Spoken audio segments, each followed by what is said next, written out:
दोस्तों, आज आपको देवोत्थान एकादशी व्रत कथा के बारे में बताना जा रहा हूं। यह कथा सुनकर सारे पाप नष्ट हो जाते हैं। एक राजा के राज्य में सभी लोग एकादशी का व्रत रखते थे। प्रजा तथा नौकर चाकरों से लेकर पशुओं तक को एकादशी के दिन अन्न नहीं दिया जाता था। एक दिन किसी दूसरे राज्य का एक व्यक्ति राजा के पास आकर बोला, महाराज, कृपा करके मुझे नौकरी पर रख लें।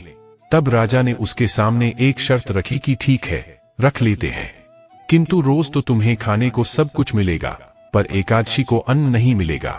उस व्यक्ति ने उस समय हाँ कर ली, पर एकादशी के दिन जब उसे फलाहार का सामान दिया गया तो वह राजा के सामने जाकर गिड़गिड़ाने लगा, महाराज, इससे मेरा पेट नहीं भरेगा, मैं भूखा ही मर जाऊंगा, मुझे अन्न दे दो। राजा ने उसे शर्त की बात याद दिलाई, पर वह अन्न छोड़ने को तैयार नहीं हुआ। तब राजा ने उसे आटा, दाल, चावल आदि दिए।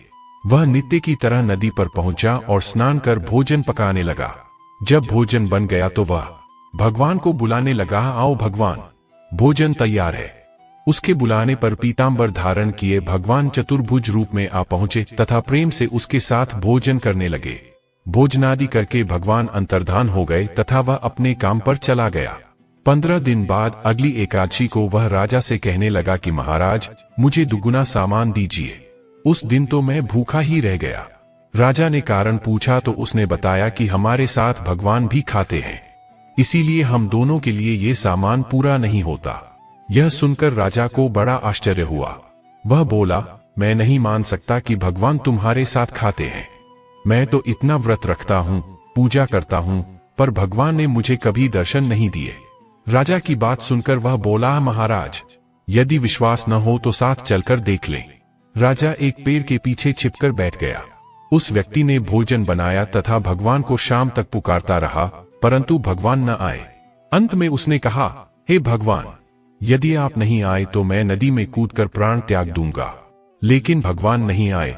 तब वह प्राण त्यागने के उद्देश्य से नदी की तरफ बढ़ा। प्राण त्यागने का उसका दृढ़ इरादा जान शीघ्र ही भगवान ने प्रकट होकर उसे रोक लिया और साथ बैठकर भोजन करने लगे। खा पीकर वे उसे अपने विमान में बिठाकर अपने धाम ले गए। यह देख राजा ने सोचा कि व्रत उपवास से तब तक कोई फायदा नहीं होता जब तक मन शुद्ध न हो। इससे राजा को ज्ञान मिला। वह भी मन से व्रत उपवास करने लगा और अंत में स्वर्ग को प्राप्त हुआ। 16.3 देवोत्थान एकादशी व्रत कथा। पौराणिक मान्यताओं के अनुसार एक बार भगवान श्री हरि विष्णु से लक्ष्मी जी ने पूछा, हे नाथ, आप दिन रात जागा करते हैं और सोते हैं तो लाखों करोड़ों वर्ष तक सो जाते हैं तथा इस समय में समस्त चराचर का नाश कर डालते हैं। इसलिए आप नियम से प्रतिवर्ष निद्रा लिया करें, इससे मुझे भी कुछ समय विश्राम करने का समय मिल जाएगा। लक्ष्मी जी की बात सुनकर नारायण मुस्कुराए और बोले, देवी, तुमने ठीक कहा है। मेरे जागने से सब देवों और खासकर तुमको कष्ट होता है। तुम्हें मेरी वजह से जरा भी अवकाश नहीं मिलता। अतः तुम्हारे कथनानुसार आज से मैं प्रतिवर्ष 4 मास वर्षा ऋतु में शयन किया करूंगा। उस समय तुमको और देवगणों को अवकाश होगा। मेरी यह निद्रा अल्पनिद्रा और प्रलयकालीन महानिद्रा कहलाएगी। मेरी यह अल्पनिद्रा मेरे भक्तों के लिए परम मंगलकारी होगी। इस काल में मेरे जो भी भक्त मेरे शयन की भावना कर मेरी सेवा करेंगे और शयन व उत्थान के उत्सव को आनंद पूर्वक आयोजित करेंगे, उनके घर में मैं तुम्हारे साथ निवास करूंगा।